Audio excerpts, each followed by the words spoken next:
Baik, kita akan kembali melanjutkan perbincangan bersama dengan pengamat hukum pidana Asep Iwan Iryawan. Kang Asep, kalau tadi KPK juga menduga begitu ya bahwa ini ada menerima juga dari pihak lain di perkara MA terkait penerimaan suap pengurusan perkara, tidak hanya perkara yang ini saja begitu. Apalagi kita tahu begitu ya kalau dalam sebuah peradilan kan hakim tidak seorang diri, artinya bisa jadi ada keterlibatan hakim-hakim lain. Nah, kemudian bagaimana dengan kasus-kasus yang kemudian sudah dikatakan diketok palu begitu. Ini apakah masih sah kalau kemudian terbukti di belakangnya ada perkara suap menyuap seperti ini? Pertama dulu ya, kalau soal putusan udah selesai, terlepas apapun mainnya di belakang gitu kan, itu yang jadi persoalan kan, kecuali ya bisa dibuktikan bahwa itu masih ada upaya hukum, misalkan baru putusan kasasi, kelak bisa PK gitu kan, karena itu terjadi kekeliruan hakim.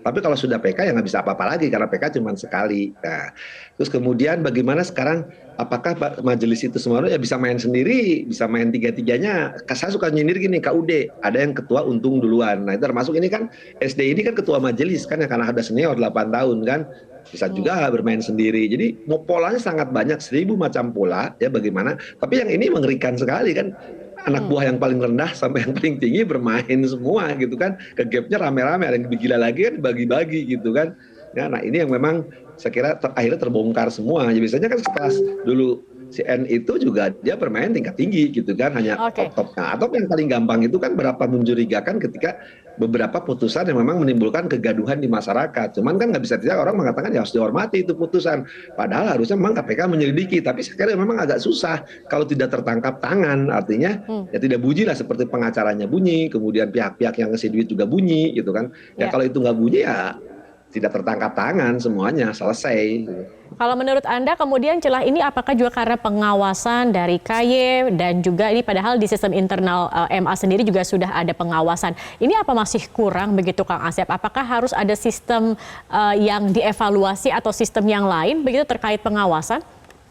Ya, kalau pengawasan KY nggak berwenang untuk teknis ya, perilaku aja. Tapi kan ini tadi saya katakan, ya KY yang salah, terlepas untuk KY yang dulu, KY yang sekarang. Karena meloloskan orang-orang yang tidak harusnya diloloskan. Termasuk yang rombongan Hakim Agung kemarin itu karena bermasalah. Hakim-hakim tahulah sebesar Indonesia itu ada hakim sebenarnya bermasalah, tapi lolos juga. Dengan alasan di KY kan voting dan pemungutan suara. Terus lebih parah lagi yang nguji itu beberapa mantan Hakim Agung atau pimpinan Mahkamah Agung sebenarnya bermasalah ya, cuman memang tidak kena gitu. Cuman hakim-hakim di daerah tahu, hakim-hakim itu diuji oleh mereka-mereka yang sebenarnya Hakim Agung ya, yang memang ya maaf ya saya katakan, saya lebih senang kalau diuji oleh mereka-mereka bukan oleh Hakim Agung, tapi tokoh-tokoh yang punya integritas. Akhirnya lolos tadi karena keterkaitan emosi, kedekatan atau ikatan primordial. Nah itu yang ini lah. Sebenarnya KY itu menurut saya katakan, walaupun di Undang-Undang 1 ada, bubarkan saja itu KY itu bermasalah kok. Ya nggak penting menurut saya itu KY itu kan. Menurut saya karena hasilnya juga begini kan, paling sudah diingatkan dari dulu, ini baru terbuka gitu. Maka saya bilang sistem harus dirubah. Tadi saya katakan juga di Metro ya, saya katakan sudah nih Presiden keluarkan Perpu bagaimana pemilihan Hakim Agung dengan cara yang baru gitu kan, bukan dengan cara yang sekarang seolah-olah KY ini jadi terminal, tapi menghasilkan bibit-bibit yang bobotnya yang nggak berbobot gitu kan, bibit bobot BBT juga ya akhirnya kayak begini. Ini kan baru ketahuan satu, kalau ketahuan yang lain lebih banyak lagi. Orang tahu lah, cuman nggak susah membuktikan, hanya bisa merasakan gitu. Oke, jadi kalau Anda justru menyarankan KY dibubarkan saja begitu karena tidak benar-benar bisa meloloskan hakim-hakim yang memiliki kualitas yang baik, bahkan yang bermasalah pun ini bisa diloloskan begitu ya oleh KY seperti itu ya. Kemudian apalagi Kang Asep usulan Anda, jangan sampai ketika ada kasus ramai kemudian ada evaluasi, memperketat pengawasan seperti kasus Nur Hadi waktu itu, tapi ketika kemudian sudah selesai tenggelam, kemudian terjadi lagi praktik-praktik seperti ini, sekarang ramai kembali. Apa kemudian solusi yang bisa dikatakan permanen begitu ya untuk menyelesaikan suap perkara kasus di MA ini?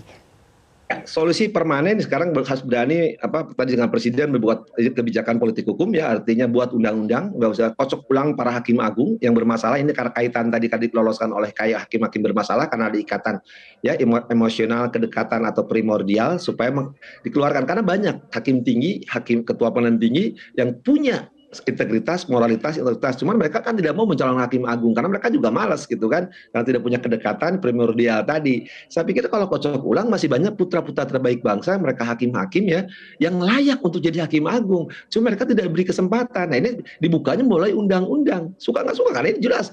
Bayangkan kalau garda terakhir puncak peradilan bisa dimainkan dengan cara dan tidak sekali kan berulang permainan ini, ya akan berulang lagi seperti khutbah Jumat atau mimbar gereja. Orang cuma taat ketika Jumatan atau Minggu, setelah itu melakukan lagi. Tapi kalau sekarang ada shock terapi, malah dulu kan teman saya lebih gila lagi kan, impor hakim dari luar. Tapi itu kan tidak memungkinkan. Kalau lebih baik putra-putra terbaik hakim tinggi, ketua pengadilan tinggi yang terbaik masih ada, dan itu bisa jadi hakim agung. Dengan cara apa? Ya bikinlah perpu presiden.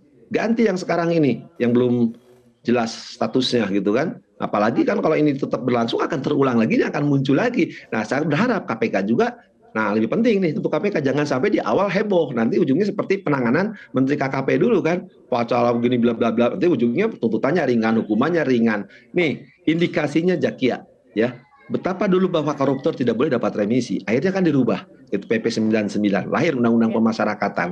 MA yang berbuat itu, lahirlah diskon-diskon. Artinya seperti sudah ada perencanaan bagaimana kalau mereka kena, gitu kan?